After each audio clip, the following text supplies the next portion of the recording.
All right, let me tell y'all something. When life knocks you down, everybody's got a plan. Take Daniel, for example. This man was down for the count, lost his job, his girl, and his dignity. That's a triple whammy of bad luck right there. So what was his grand plan to get back on his feet? He went full on, I'm gonna fix myself mode. He was blending smoothies so green they looked like they came straight from a science experiment. He was trying to do yoga in his living room, looking like a pretzel that got run over by a truck. He was determined to heal, all by himself. You lock the doors, you put on your game face, and you just power through it. Daniel was convinced that healing was a solo mission. It was his problem, his mess to clean up. He had long, one-sided conversations with his cat Whiskers. Whiskers would just stare at him, probably thinking, man, just give me the tuna. Daniel would wake up, meditate for 5 minutes, then spend the next hour staring at his ceiling, wondering where it all went wrong. He was trying to follow all the advice he read online. Manifest your destiny, embrace the suck, be your own hero. But all he was manifesting was a pile of dirty dishes and a serious case of the blues. He was trying to run a marathon with his shoelaces tied together. His apartment became his fortress of solitude, but instead of superpowers, he was just developing a real strong relationship with his couch. He'd put on a brave face for his mama on the phone, but the minute he hung up, the weight of the world would come crashing back down. He was trying to build a new life with broken tools, and it just wasn't working. He was stuck in a cycle of trying and failing, and every failed yoga pose and every bland smoothie just made him feel more like a loser. The truth is, Daniel believed he had to be perfect before he could face the world again. He was trying to present a finished product, but he was still a work in progress. That's the trap, you see. We think we gotta heal in a vacuum, completely alone, so nobody sees the messy parts. Now, while Daniel was trying to become a Zen master in his lonely apartment, the universe was cooking up something else. Enter Clara. Oh, Clara. This woman was a beautiful mess. If crying were an Olympic sport, Clara would have a gold medal. She was going through her own stuff, you see. Life had thrown a few curveballs her way, her emotional dam had sprung a big leak. She would cry at anything. Sappy commercial for soap, puppy video online, pigeon looking at her funny. Clara wasn't hiding her struggle, she wore it like a big soggy coat. Grocery store for milk, comes back with puffy eyes after seeing a greeting card. Friends told her to be strong, chin up, but her chin was having a hard time staying up. Her feelings were turned up to 11, she couldn't find the dial, trying to get through the day without a cereal aisle meltdown. She was as lonely as Daniel, but different. He a rock, she a puddle, both isolated, stuck on tiny islands of despair. Clara still had a little spark of hope. Even through tears she tried.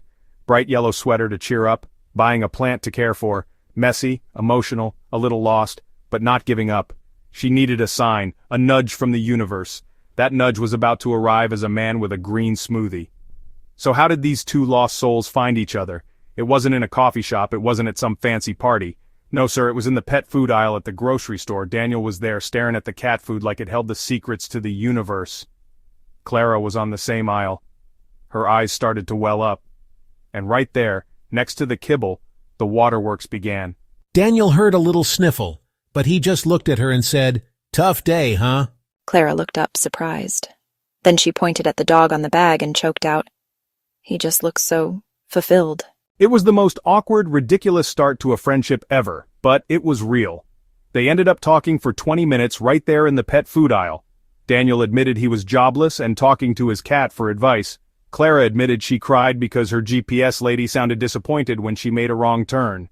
They were two broken people standing under fluorescent lights confessing their silliest struggles. There was no judgment, no advice, just two people saying, "Yeah, me too." That's how their duet started. It wasn't a grand romantic symphony, it was more like two people trying to play the kazoo for the first time. It was clumsy and out of tune, but they were doing it together. They started meeting for walks, not to solve their problems, but just to get out of their apartments. Daniel would talk about his horrible job interviews and Clara would laugh.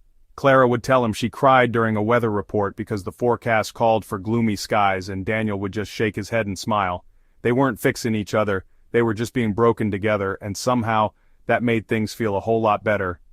Now here's the part where most people get it wrong. They think you gotta help your friend land a new job or stop him from crying forever. But that wasn't Daniel and Clara's style. They didn't do grand gestures. They were all about celebrating the small stuff, the ridiculously small stuff. I'm talking about things that nobody else would even notice. Daniel finally cleaned out his fridge. Clara would insist on a celebratory clean fridge dance. It was the dumbest dance you've ever seen. But it was their thing. It was a win, and it deserved to be celebrated. Clara went a whole day without crying over a commercial. Daniel would buy her a chocolate bar, and call it the Dry Eye Award. It wasn't about ignoring the sadness, it was about making room for the joy, no matter how small it seemed. They were acknowledging the effort. See, when you're down, just getting out of bed is a win. One time Daniel got a rejection email. Instead he called Clara. She said, "Okay, put on your shoes. We're going to the park to officially mourn this terrible, no-good, stupid job." They gave a dramatic eulogy and laughed so hard they forgot to be sad. They turned a moment of defeat into a moment of connection. They weren't trying to erase the pain. They were just painting funny faces on the monsters under the bed. So what's the lesson here? What did Daniel and Clara teach us? They showed us that healing ain't a solo act. It's a duet. Trying to sing after your voice has been broken is hard. You feel alone. You hear every flat note. You just want to quit. But when someone is next to you, singing along, even if they're off-key, even if they forget the words, suddenly it's not so bad. You're making music together. Their voice helps you find yours. That's what these two did for each other. You don't have to be perfect to help someone. Daniel was a mess. Daniel was broke. Daniel was heartbroken. Clara was a mess. Clara was a walking water fountain. Neither had the answers, but they had each other. They showed up. Daniel didn't need a life coach. He needed a friend to laugh at his terrible smoothies. Clara didn't need a therapist to tell her to stop crying. She needed a friend to watch sad movies and hand her tissues without saying a word. Their support wasn't advice, it was presence. It was saying, "I'm here in the mud with you and I'm not going anywhere." It's validating each other's feelings. When Clara cried, Daniel didn't say she was overreacting. He'd just say, "Yeah, that dog on the bag does look pretty happy." He got it. When Daniel felt like a failure, Clara didn't give a pep talk. She'd say, "Well, you failed spectacularly. Let's get ice cream to commemorate this epic failure." They gave each other permission to be imperfect. If you're out there thinking you gotta go it alone, you don't. Find your Clara. Find your Daniel. Find someone who'll celebrate you for putting on real pants. Healing is better with company. It's not about someone to fix you, it's about someone to be broken with. Healing is a duet, not a solo. It's okay if you're both a little out of tune. Sometimes the most beautiful music comes from imperfect voices singing together. Now that's a hit song right there.